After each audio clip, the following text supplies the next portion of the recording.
زعفران کا ذکر حدیث میں بہت ہے۔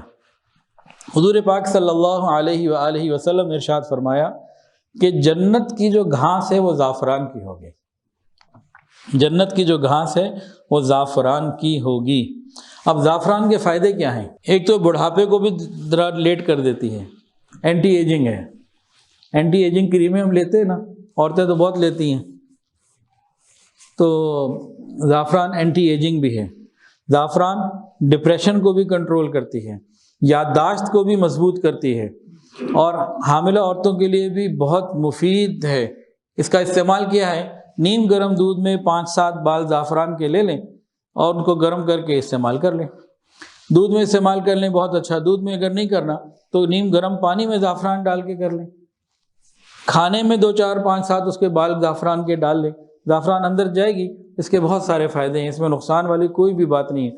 یادداشت کو بھی یہ بہتر کرتی ہے، اور تھکن کو، اعصابی قوت کو بڑھاتی ہے، تھکن بھی اس سے دور ہو جاتی ہے۔ بعض لوگ ڈرتے ہیں، گھبراتے ہیں کہ جی زعفران چونکہ گرم ہے تو کیا کریں؟ بھئی ہم بہت ساری اینٹی بائیوٹکس اور بہت ساری اور دوائیاں بھی کھا رہے ہوتے ہیں جو بہت گرم ہوتی ہیں، جیسے آگمنٹین کو کم گرم ہے وہ، اور بہت ساری چیزیں جو گرم ہوتی ہیں، اس لیے اس میں گھبرانے کی ضرورت نہیں ہے۔ سردیوں میں تو بالکل نہیں گھبرانا چاہیے، گرمیوں میں بھی انسان وقفے وقفے سے لیتا رہے، لیکن لیتا رہے۔ زعفران میں ایک بہت بڑی چیز ہے، وہ ہے کولیجن پروٹین۔ ہماری جو جلد ہے اور ہمارے بہت ساری چیزیں، اس میں کولیجن اللہ نے رکھی ہے، تو جب ہم زعفران کھاتے ہیں تو باڈی کولیجن زیادہ بناتی ہے، جس کی وجہ سے یہ اینٹی ایجنگ میں بھی کام آتی ہے، اسکن کو بھی نکھارتی ہے، اور ہمارے جسم کے قوت مدافعت کو یہ بہت مضبوط کرتی ہے۔ خون میں جو کمی آ جاتی ہے آئرن کی، یہ اس کو بھی دور کرتی ہے۔ یہ اینٹی آکسیڈنٹ بھی ہے، اور دل کے بہت سارے مسائل کے لیے بہت زبردست چیز ہے۔ اچھا جی، ایک اور چیز کا بھی ذکر کر لیتے ہیں، زعفران کا مکمل ہو گیا۔ اچھا، زعفران کتنی لی جائے؟ 5-7 بال نیم گرم دودھ میں روزانہ ڈال کے پی لیں، اور کسی کو محسوس ہو کہ بھائی گرم زیادہ محسوس ہو رہی ہے تو 2 دن گیپ کر کے کر لیں، لیکن گھبرانا اور ڈرنا نہیں ہے، ہفتے میں 2-3 دفعہ انسان لے لیں۔ ایک اور چیز جس کا حدیث میں ذکر ہوا وہ ہے سنگترا۔ حدیث سن لیجئے، اورنج، یہ جتنے بھی ہیں نا، یہ سٹرس سارے اسی کیٹیگری کے اندر آتے ہیں۔ نارنگی، سنگترا، مالٹا، لیمو، چکوترا، موسمبی، کھٹی، کنو، فروٹر، یہ جتنے ہیں یہ سب اسی ایک ہی فیملی سے تعلق رکھتے ہیں تقریباً۔ نبی علیہ الصلوۃ والسلام نے ارشاد فرمایا کہ جو مومن قرآن شریف کی تلاوت کرتا ہے اس کی مثال اورنج کی سی مانند ہے کہ جس کی خوشبو بھی عمدہ اور مزہ بھی لذیذ۔ اب اس حدیث میں یہ نہیں لکھا کہ نبی علیہ السلام نے کھایا ہے، استعمال فرمایا، یہ بات نہیں ہو رہی، آپ نے ذکر فرمایا اور تعریف کے ساتھ فرمایا، خوشبو بھی عمدہ اور ذائقہ بھی لذیذ۔ اب ایک اور ذرا، حضرت عائشہ صدیقہ رضی اللہ تعالیٰ نے ایک مرتبہ مہمان آئے ہوئے تھے تو ان کو وہ پیش کر رہی تھیں۔ حضرت مسروق رضی اللہ عنہ فرماتے ہیں کہ میں ایک مرتبہ حضرت عائشہ کی خدمت میں حاضر ہوا تو دیکھا کہ امی عائشہ صدیقہ رضی اللہ تعالیٰ عنہ اپنے مہمان کو سنگترا کاٹ کر صاف کر کر شہد میں ڈبو کر دے رہی تھیں۔ شہد اور سٹرس، ان دونوں چیزوں کا جب گلا خراب ہوتا ہے نا تو اس وقت کئی علاج کر رہی میں نے، کیونکہ ہر وقت بولنے کا کام، تو بہت سارے ایسے جو ہے نا علاج جو گلے کے لیے ہوتے ہیں وہ معلوم ہوئے اور استعمال کرتے رہتے ہیں۔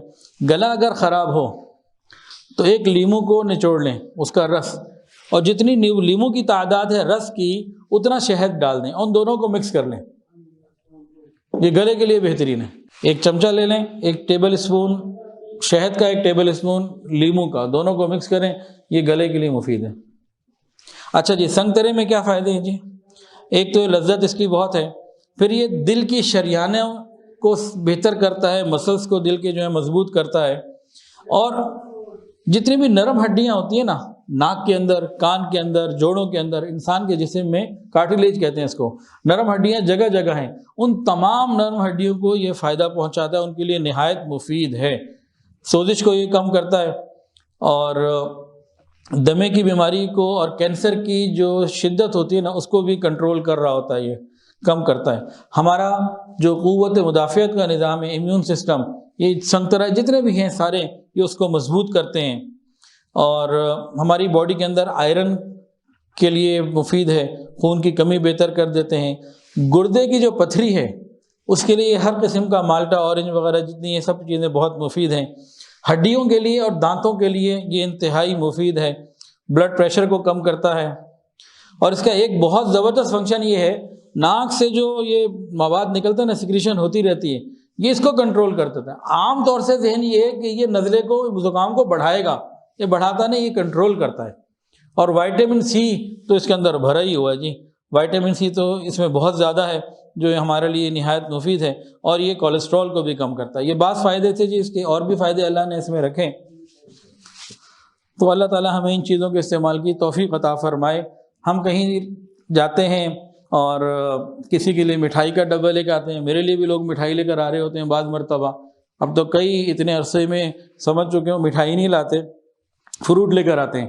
چند دن پہلے کی بات ہے، میں ہیڈ آفس میں تھا تو ماشاءاللہ سینکڑوں بچے، کسی کا سپارہ مکمل ہوتا ہے، کسی کا ناظرہ مکمل ہوتا ہے، کوئی حافظ بنتا ہے، وہ مٹھائی کے ڈبے چل رہے ہوتے ہیں ہر تھوڑے دن بعد۔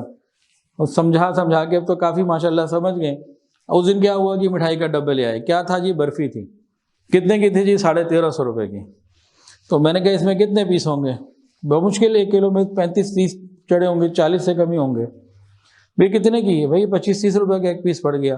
حساب لگایا، 35 روپے کا پیس پڑ گیا کم و بیش۔ تو آپ 1350 روپے میں اس سے زیادہ تعداد میں الحمدللہ کیلا ہے اور سنترے ہیں، موسمبی ہیں، کئی چیزیں ہیں جو آپ لا سکتے ہیں، جو آپ کے لیے بھی صحت مند، اگلے کے لیے بھی صحت مند۔ ہم نے دیکھا ہمارے شیخ حضرت حافظ پیر ذوالفقار احمد نقشبندی دامت برکاتہ العالیہ ہر سال اپنے ساتھیوں کو سبزی کا تحفہ بھیجتے، وہاں سے ٹوکری بن کر آتی ہے سبزیوں کی، مختلف سبزیاں ہوتی ہیں، ایک آدھ فروٹ بھی ہوتا ہے، سبزیاں اس میں زیادہ ہوتی ہیں۔ تو کیا مٹھائی دینا ہی ضروری ہے؟ کہاں لکھا ہے یہ کہ مٹھائی دیں گے تو اس سے محبت بڑھے گی، فروٹ سے کم ہوگی؟ تو ہم نے اپنے دماغ کو بدلنا، اپنی لائف سٹائل کو بہتر کرنا ہے۔